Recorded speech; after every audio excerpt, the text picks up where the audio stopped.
नमस्कार, राजनीतिक खबरों के सबसे दिलचस्प ठिकाने में मैं रूपेश मिश्रा आप सभी का स्वागत करता हूं। आज बात होगी सूबे के मुख्यमंत्री अशोक गहलोत और उप मुख्यमंत्री सचिन पायलट के उस बयान की जिसके आने के बाद विपक्ष में बैठी भाजपा सहित भाजपा के प्रदेश अध्यक्ष सतीश पूनिया तिलमिला गए और उन्होंने पायलट गहलोत के इस बयान का तुरंत पलटवार भी कर दिया।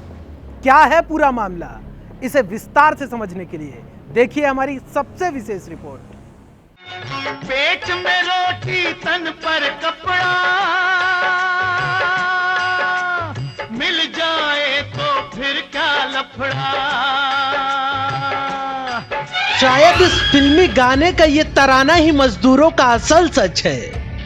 पेट में रोटी तन में कपड़ा तो हुजूर फिर काहे का लफड़ा। लेकिन हुजूर हमें मालूम है कि यह सियासत का लफड़ा है। दरअसल कोरोना के कोहराम के बीच सियासत ने मजदूरों के नाम पर ऐसा लफड़ा कर दिया कि पहले कोरोना की मार फिर वक्त की मार झेल रहे मजदूरों को सरकार ने अपने तिकड़मबाज सिस्टम में उलझा दिया।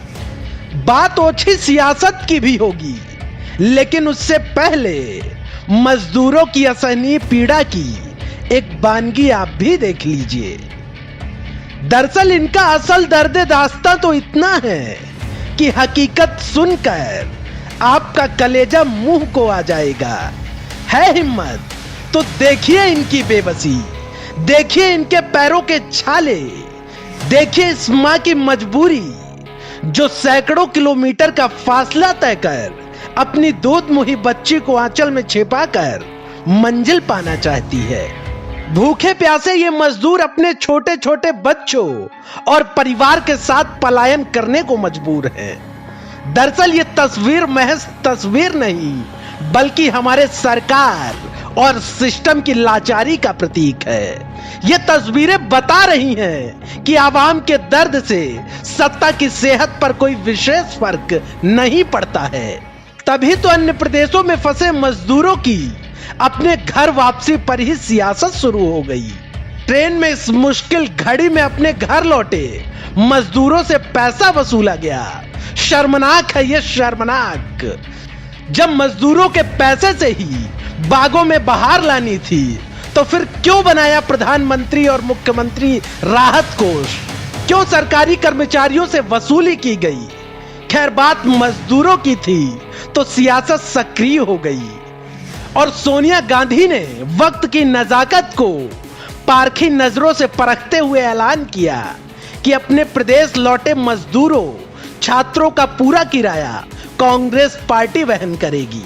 कांग्रेस पार्टी के इस फैसले का लोग स्वागत करने लगे तो बीजेपी को लगा बड़े दिन के बाद कांग्रेस ने उनकी सियासत में सेंध मार दी।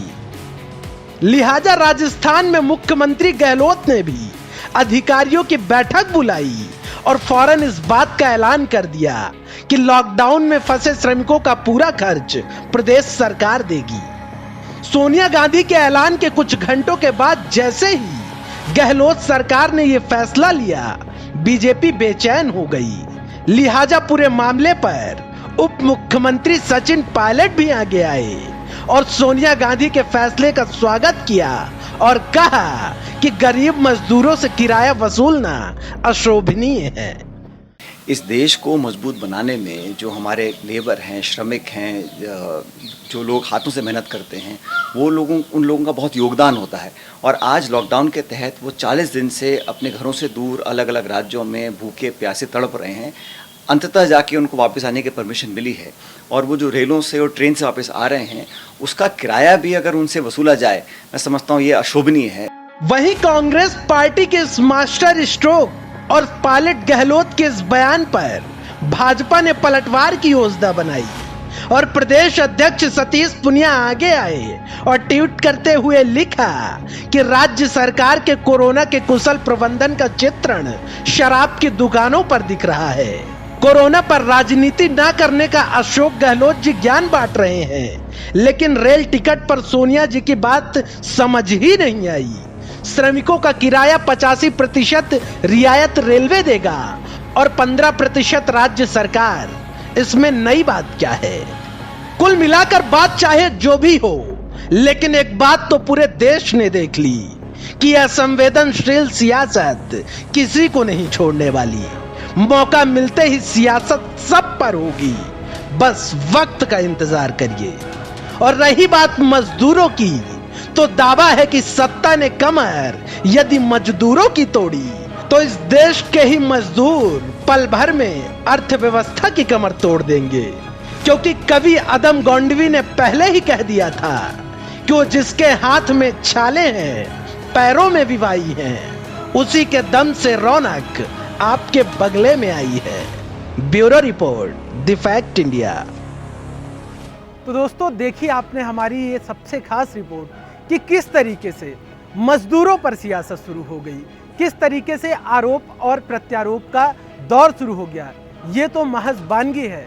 यदि आप और वास्तविक हालातों पर नजर डालेंगे तो सचमुच हालात और भी बद से बदतर हैं। तो दोस्तों, ये कहा जा सकता है कि जो राजनीति में जो संवेदनशीलता का जो स्तर है वो दिन ब दिन अब गिरता जा रहा है। कल फिर हाजिर होंगे हम एक नई रिपोर्ट लेकर आपके सामने। तब तक के लिए नमस्कार।